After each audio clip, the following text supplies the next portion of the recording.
김은규입니다. 성공회 대학교에서 구약학을 가르치고 있습니다. 구약을 생각하면 사실 접근하는 게 먼저 쉽지가 않습니다. 내용이 방대하고 어디서부터 읽어야 될지 참 힘든 그런 책입니다. 그래서 오늘은 구약 성서를 한눈에 보는 것이다. 이렇게 한번 저희가 설정을 해서 짧은 시간 안에 여러분들이 다 이해할 수 있도록 그렇게 말씀드리겠습니다. 자, 구약 성서는 1000년에 걸쳐서 형성이 됐습니다. 반해서 신약 성서는 한 100년에 걸쳐서 형성이 되면서 중요한 인물이 누구시죠? 예수님과 사도 바울로입니다. 그런데 구약 성서에는 많은 등장인물이 등장하고 또 왕들, 또 주변 국가들 이름들이 너무 많이 등장합니다. 그래서 읽다 보면은 이게 누가 누군지를 잘 모르겠고 그래서 헷갈리고 그래서 손을 놓게 되는 경우가 있습니다. 이렇게 해서 저는 복잡한 실타래다 이렇게 볼 수가 있습니다. 그래서 어떻게 풀어가야 이 성서를 잘 읽을 수 있을까라고 하는 것이죠. 크게 동아줄로 해서 크게 두 가닥이 있다고 그렇게 볼 수가 있겠습니다. 그래서 그것은 이야기와 율법이라고 하는 것이요. 율법을 토라라고도 하는데 하나의 법입니다. 이 두 동아줄이 이렇게 서로 얽히고 섞여 있는 것입니다. 그래서 우리가 그 내용들을 잘 풀어서 나가게 되면은 성서를 우리가 잘 읽어 나갈 수가 있습니다. 성서에 나와 있는 큰 책에는 바로 오경과 역사서와 성문서와 예언서입니다. 이렇게 큰 체계를 우리가 볼 수가 있습니다.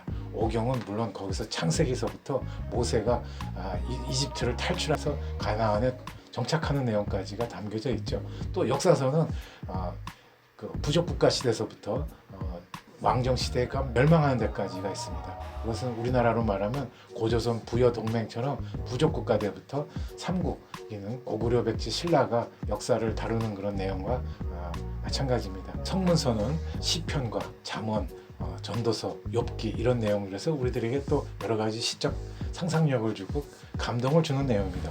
그리고 예언서는 하늘의 별을 보면서 점술과 같은 것이 아니라 이 사회의 비판과 또 부조리와 부패, 권력에 대해서 날카롭게 전하는 그런 내용입니다. 왕도 비판하고 제사장도 권력도 비판을 하는 그런 내용들이 거기에 가득 담겨져 있습니다. 또 그것뿐만이 아니라 주변 제국 국가들, 이집트나 메소포타미아 제국들도 비판을 하고 있습니다. 자, 우리가 그 다음에 이 이스라엘은 사막 환경과 제국 환경이라고 하는 것입니다. 여기에 보시면은 제가 이게 뭐죠? 맷돌입니다. 어렸을 때 이렇게 갈면서 불린 콩을 갈면은 거기에 비지가 나오죠. 이게 굉장히 힘들어요. 그런데 바로 위에는 메소포타미아의 아시리아 제국, 또 바벨론 제국, 또 페르시아 제국 중에 이렇게 있고요. 밑에는 이집트 제국이 있습니다. 그래서 그 사이에 껴가지고 늘 위에 눈치도 봐야 되고 아래 눈치도 봐야 되고 또 점령당하기도 하는 이런 역사를 수백 년 동안 견뎌내면서 생존했던 것이 바로 요 조그만 이스라엘이라고 하는 민족입니다. 우리나라도 바로 이와 같죠. 주변에 강대 국가들이 얼마나 많습니까? 러시아, 그다음에 중국, 일본, 미국. 그래서 우리도 늘 이 양쪽의 눈치를 보느라고 정신이 없습니다. 한 발짝 나오기가 이렇게 힘듭니다. 인공위성에서 이 나라를 보면요, 아주 3개 대륙의 조그마한 나라에 불과합니다. 꼭지점에 불과합니다. 우리나라를 보면은 경상남북도, 전라남북도와 같은 그런 작은 면적에 불과합니다. 그런데 여기에 바로 거대한 3개 대륙이 만나고 있습니다. 아프리카 대륙이 있죠. 또 동쪽으로 가면은 인도하고 만나는 아시아 대륙이 만나고 또 서북쪽으로 가게 되면 유럽 대륙이 만나는 그 한 복판에 딱 이렇게 바늘침으로 올려놓은 것으로 해서 이 3개 대륙을 거대하게 돌리는 것 같은 그런 곳에 바로 이 팔레스타인, 이스라엘 지역이 있습니다. 그러니까 이 거대한 국가들과 그 거대한 대륙 사이에 있기 때문에 정치적으로는 아주 미흡한 아무 보잘것없는 땅덩어리에 있는 곳이지만 종교적으로는 어마어마한 영향력을 끼쳤죠. 그래서 나중에 여기서 나온 것이 기독교, 또 이슬람, 그리고 유대교가 나와서 세계에 아마 전 세계 인구의 50% 이상을 바로 이 이스라엘에서 나온 이 종교가 차지하지 않을까 그렇게 생각을 하고 있습니다. 그 다음에 구약 성서는 1000년의 역사를 또 갖고 있습니다.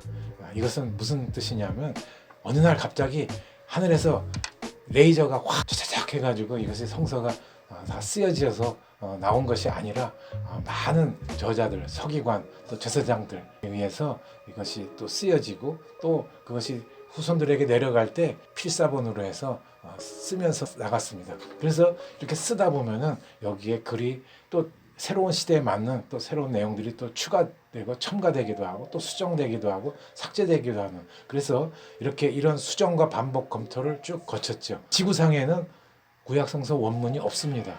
다 사본만 있습니다. 그래서 이 사본을 가지고 우리가 어떻게 하면 노력을 해서 원문에 가깝게 회복하느냐가 지금도 계속 그 작업이 이루어지고 있고 또 새로운 발굴을 통해서 그런 작업들을 계속 하고 있습니다. 이 성서를 볼 때 1.1핵도 이것은 틀린 것이 아니다라고 하는 성서 무오설로 우리는 봐서는 안 됩니다. 왜냐하면 성서에는 많은 오류도 있을 수 있고 또 첨가됐고 그렇게 수정된 내용들이 있기 때문이죠.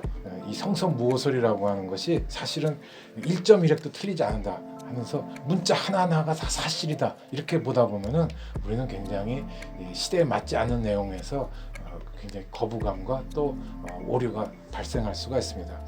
성서는 가부장적인 문화에서 나왔기 때문에 그것이 갖는 여성 차별적인 내용들도 많이 담겨져 있습니다. 그것에 의존하다 보면 계속 여성들에 대한 차별이 있을 수밖에 없게 되죠. 그래서 현대 사회하고 맞지 않습니다. 그렇게 되다 보면 이 성서는 또 낙오되고 또 도태될 수밖에 없습니다. 그렇기 때문에 우리는 현대 과학, 또 의학, 그리고 천문학 또 이런 부분하고도 많은 대화, 과학과도 대화를 하면서 우리가 성서를 탄력적으로 해석해 나갈 수 있는 그런 여지들을 우리는 많이 만들어내야 되겠죠.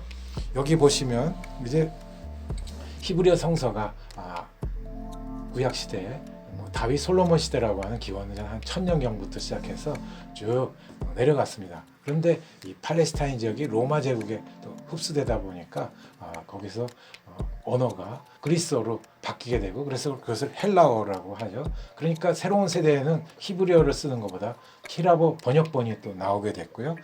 그리고 다시 그것이 라틴어 볼게이트라고 하는 라틴어로 해서 로마 제국 시대, 초대 교부 시대부터 중세까지 그것이 계속해서 이어져 갑니다. 그리고 이제 영국의 존 위클리프 이분이 성서를 영어로 번역을 해냈죠. 그리고 나중에 이것이 한국에 도입이 돼서 한글 개역 성경으로 들어오게 됩니다.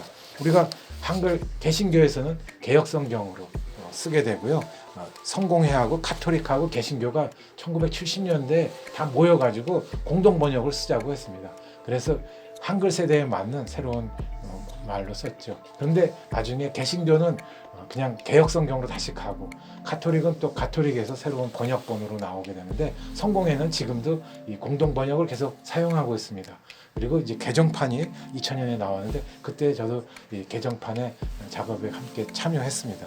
우리는 이 성서를 우리는 먼 나라, 다른 나라의 것이 아니라 가까이 있는 것으로 해서 우리가 공동 번역으로 우리가 읽을 때 그냥 쉽게 우리가 이해할 수 있는 그런 내용이라고 볼 수 있겠습니다. 경청해 주셔서 감사합니다.